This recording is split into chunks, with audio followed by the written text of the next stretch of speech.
এই ভিডিওতে আমি আপনাদেরকে দেখাবো যে পিএইচপি লুপ কি, কিভাবে কাজ করে এবং কখন কোনটা ইউজ করবেন এগুলা। আমি আবার শুরু থেকে আপনাদেরকে দেখাচ্ছি যে প্রথমে সার্ভারটা রান করতে হবে। তো আমি আমার জ্যাম সার্ভারটা রান করি। রান হয়ে গেছে। তো জ্যাম সার্ভারের অবশ্যই অ্যাপাচি এই মডিউলটা রান থাকতে হবে।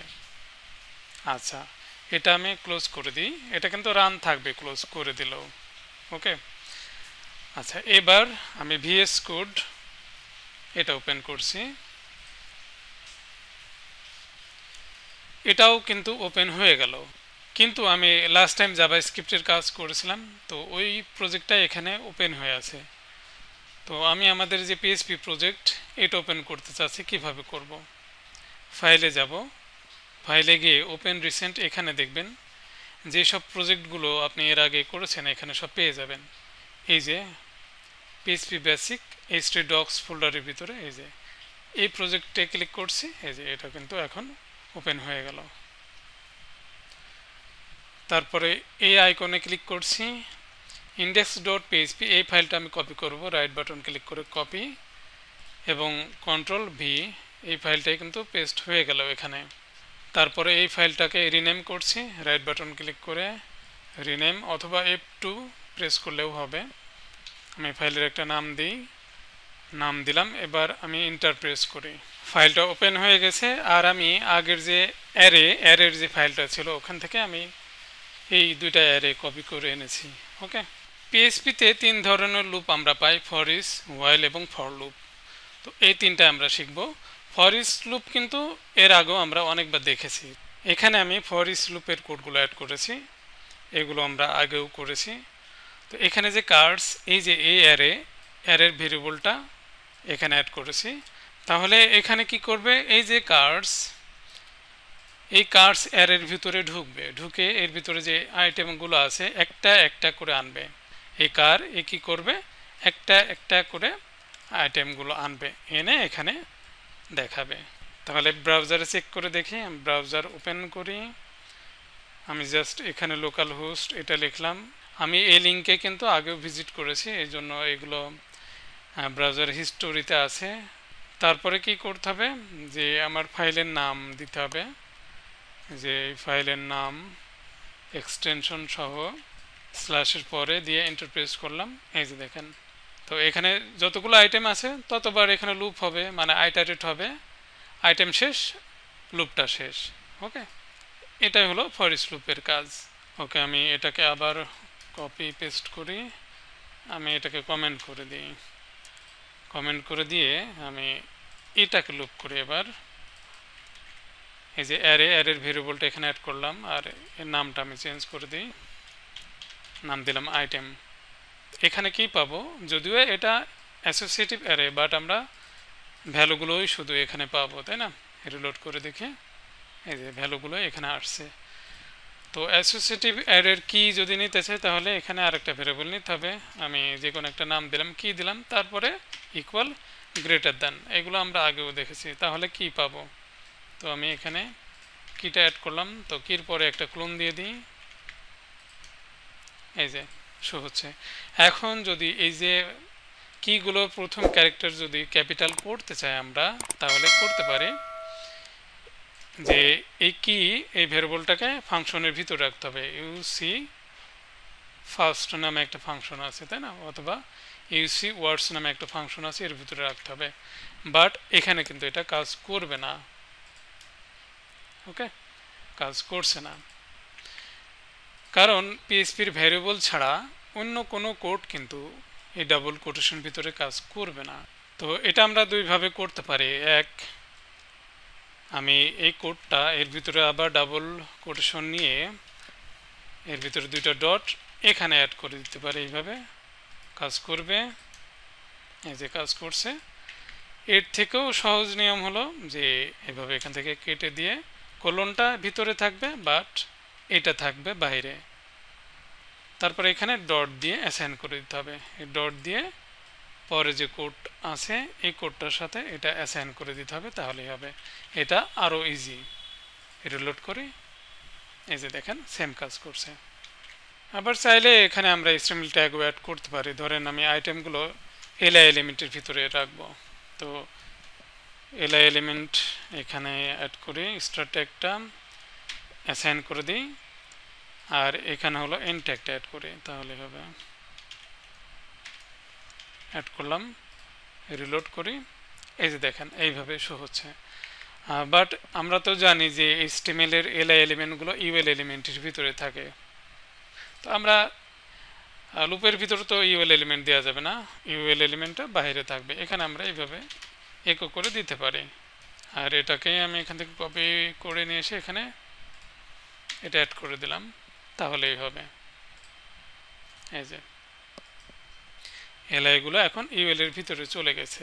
এখন ধরেন যদি আইটেম না থাকে, অ্যারেতে যদি আইটেম না থাকে, তাহলে তো এই আউটপুটটা কিন্তু এখানে আমরা পাবো না, তখন এখানে শুধু শুধু ইউএল এলিমেন্টটা থেকে যাবে।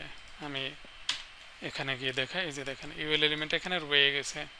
তো আমরা একটা কাজ করতে পারি যে এটাকে চেক করে দেখাতে পারি যে কাউন্ট আমরা তো জানি যে কতগুলো আইটেম আছে এটা পাবে, যদি একটা আইটেম থাকে একটা পাবে, যদি না থাকে তাহলে 0 পাবে, তাই না? তো 0 থেকে যদি নাম্বারটা বড় মানে বেশি পায়, তাহলে তার মানে আইটেম আছে। তো এবার আমি কোডগুলো যদি সব কন্ডিশনের ভিতরে দিয়ে দিই, তাহলে আর সমস্যা হবে না। এবার আমি এখান থেকে কমেন্টটা উঠিয়ে দিই, রিলোড করে, এবার ঠিক আছে।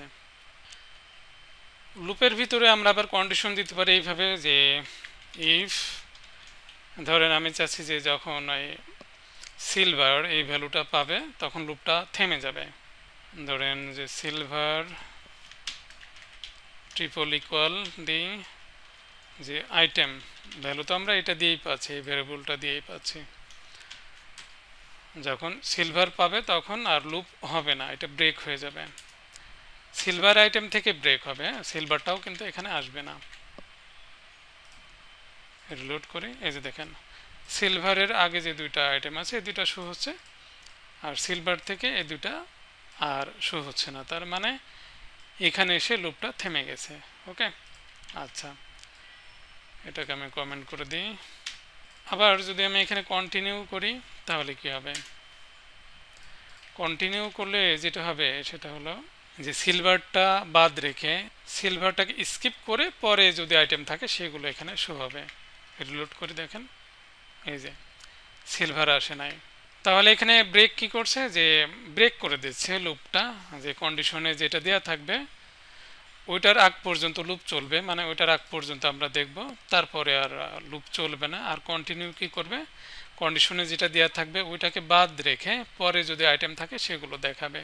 আবার আমরা এখানে কি ধরেও কিন্তু কন্ডিশন দিতে পারি, যেমন ধরেন মডেল, যে মডেল অবশ্যই এখানে কি ভ্যারিয়েবল এটাই দিতে হবে, তাহলে কি হবে যে মডেল এটা বাদ রেখে পরে যে আইটেমগুলো আছে এগুলো দেখাবে।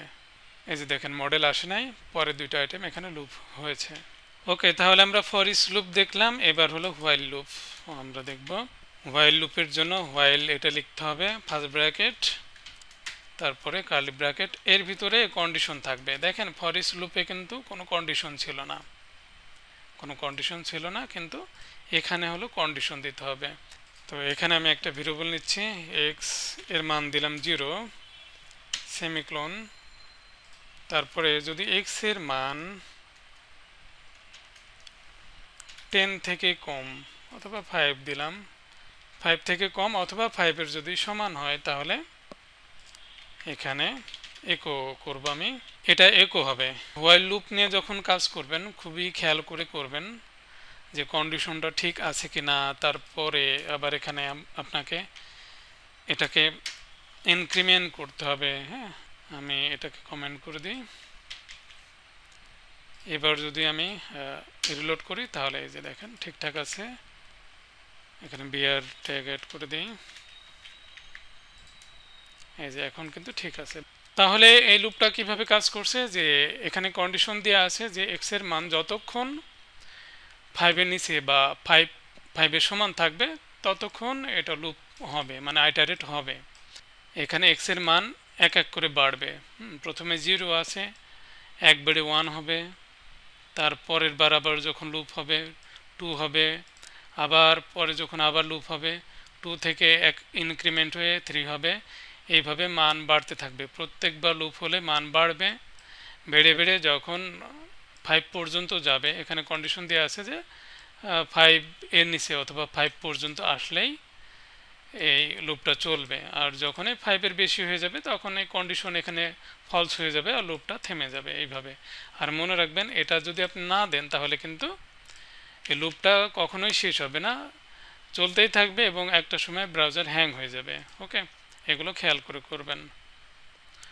এই যে দেখেন 0 1 2 3 4 5 পর্যন্ত আইটারেট হয়েছে। হ্যাঁ, আচ্ছা, আমরা তো দেখলাম এখানে এক এক করে ইনক্রিমেন্ট হচ্ছে। চাইলে আমরা কিন্তু 2 2 করে বা 3 3 করে এইভাবে ইনক্রিমেন্ট করতে পারি। কিভাবে?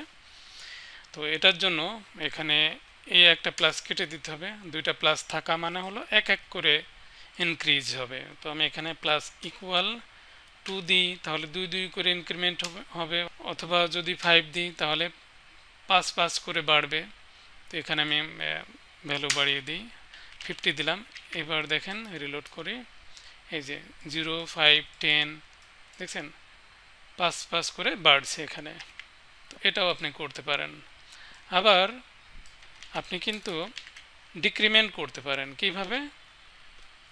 আমি এখানে x এর মান দিলাম 5 দিলাম, আর এখানে দিতে হবে 0, আর এখানে হলো মাইনাস মাইনাস দিতে হবে, তাহলে ডিক্রিমেন্ট হবে। আর এখানে দিতে হবে গ্রেটার দ্যান। তার মানে ডিক্রিমেন্টও হবে কোথা থেকে? 5 থেকে। 5 থেকে এক এক করে কমবে। হ্যাঁ, 5 4 3 2 এইভাবে কমতে থাকবে। তো এখানে প্রতিবারই চেক হবে যে এখানে কন্ডিশন দেওয়া আছে যে এক্স এর মান যতক্ষণ 0 থেকে বেশি থাকবে অথবা 0 সমান হবে ততক্ষণ পর্যন্ত এটা আইটারেট হবে। তো চলেন দেখি। এই যে দেখেন 5 4 3 2 1 0 0 পর্যন্ত এসে লুপটা থেমে গেল। ডু হোয়াইল নামে আর একটা লুপ আছে, ওইটাও এটার মতোই, যে কন্ডিশন থাকবে, যে হোয়াইল এটা কন্ডিশন থাকবে। তো কি করবে সেটা আলাদা করে বলে দিতে হবে, এইভাবে যে ডু তারপরে এটাই সেম জিনিস, কিন্তু দেখেন শুধু আলাদা করে বলে দিলাম যে এই কন্ডিশনটা যদি ঠিক থাকে তাহলে ডু সামথিং, কিছু করো। তো এটা করবে, এটাকে আমি কমেন্ট করে দিই, দেখবেন যে সেম রেজাল্ট। এই যে সেম রেজাল্ট, কোনো ডিফারেন্স নাই। আবার ফর লুপ নামে আরেকটা লুপ আছে। আপনি যদি জাভাস্ক্রিপ্টের ফর লুপ জানেন তাহলে এটা আপনার জন্য অনেক সহজ হবে। যেখানে 3টা স্টেটমেন্ট থাকবে, এক্স এর একটা মান থাকবে সেমিকোলন, তারপরে এখানে একটা কন্ডিশন থাকবে যে এক্স এর মান যদি 10 থেকে কম অথবা 10 এর সমান হয় সেমিকোলন, তাহলে এক্সটা এখানে ইনক্রিমেন্ট হবে। আর কি হবে সেটা আমি এর ভিতরে বলে দিব। তো আমি এটাই অ্যাড করে দিই, এই যে, আর এটাকে আমি কমেন্ট করে দিই, রিলোড করি। এই যে দেখেন 0 1 2 3 4 5 6 7, এই যে 10 বার এখানে আইটারেট হয়েছে। ব্রেক, কন্টিনিউ এগুলো করেছে, এগুলো কিন্তু প্রত্যেকটা লুপের ভিতরে আপনি করতে পারবেন। ওকে, ধরেন এখানে যদি আমি করতে চাই, তো আমি এখানে কন্ডিশনে বলে দিই যে যখন 5 এই যে ইনক্রিমেন্ট হচ্ছে না, এক্স ইনক্রিমেন্ট হয়ে এটা যখন 5 হয়ে যাবে তখন লুপটা থেমে যাবে। এই যে দেখেন এক্স এর মান 5 থেকে কিন্তু লুপটা থেমে গেছে, মানে 5টাও কিন্তু এখানে আসবে না। ওকে, আবার ধরেন এটা আমি কপি পেস্ট করছি, এটাকে কমেন্ট করে দিই, আর এখানে যদি কন্টিনিউ অ্যাড করি তাহলে কি হবে এটা বুঝতেই পারছেন যে এক্স এর মান যখন 5 হবে ওইটা বাদ রেখে পরেরগুলো আবার আইটারেট হবে। এই যে দেখেন 5 কিন্তু এখানে নাই, 4 তারপরে 6। তো আশা করি বুঝতে পেরেছেন। এখন কথা হলো যে এখানে আমি লুপগুলো দেখালাম, এগুলো কখন কোনটা ইউজ করবেন। এর ভিতরে যে ফর লুপটা আছে এইটা ইউজ হয় না বললেই চলে। আমি এত বছর ধরে ওয়ার্ডপ্রেসে কাজ করছি কিন্তু কখনো আমি এই ফর লুপটা কখনো অ্যাড করি নাই, বা ওয়ার্ডপ্রেসের কোনো থিম বা প্লাগইনের কোনো ফাইলের ভিতরে এরকম কোনো কোড আমি কখনো দেখেছি বলে মনে হয় না। তো আমার পার্সোনালি মনে হয় যে ফর লুপের ব্যবহার অ্যাকচুয়ালি পিএইচপিতে তেমন একটা নাই। আবার এই যে হোয়াইল লুপ, এটার কিন্তু ব্যবহার আছে খুব। আবার ডু হোয়াইল, এটা যেহেতু হোয়াইল লুপের মতোই সেম কাজ করে, এই জন্য এটার ব্যবহারও তেমন একটা নাই। আচ্ছা, এর পরে আছে হলো ফরিচ। এই লুপটার ব্যবহার প্রচুর আছে। তো আপনি যখন কাজ করতে যাবেন তখন এই ফরিচ এবং হোয়াইল লুপ এই দুটা নিয়ে মূলত কাজ করতে হবে। এখন কথা হলো কখন ফরিচ লুপ নিয়ে কাজ করবেন আর কখন হোয়াইল লুপ নিয়ে কাজ করবেন। তো দেখতেই পারছেন যে হোয়াইল লুপের ভিতরে একটা কন্ডিশন থাকে। তো যখনই আপনার একটা কন্ডিশন দেওয়ার দরকার হবে তখন আপনি হোয়াইল লুপ নিয়ে কাজ করবেন। আর কন্ডিশন ছাড়া যদি নর্মালি আপনি লুপ করতে চান তাহলে ফরিচ লুপ নিয়ে কাজ করবেন। আর ফরিচ লুপের ভিতরে তো আপনি কন্ডিশন দিতেই পারবেন, এই যে যেভাবে আমি এখানে দিয়েছি এইভাবেই ফরিচ লুপের ভিতরে কিন্তু আপনি কন্ডিশনও দিতে পারবেন। তো আশা করি পিএইচপি লুপ কি কিভাবে কাজ করে, কখন কোনটা ইউজ করবেন এটা বুঝতে পেরেছেন। তো ভালোভাবে প্র্যাকটিস করবেন। ভালো থাকবেন সবাই, ধন্যবাদ।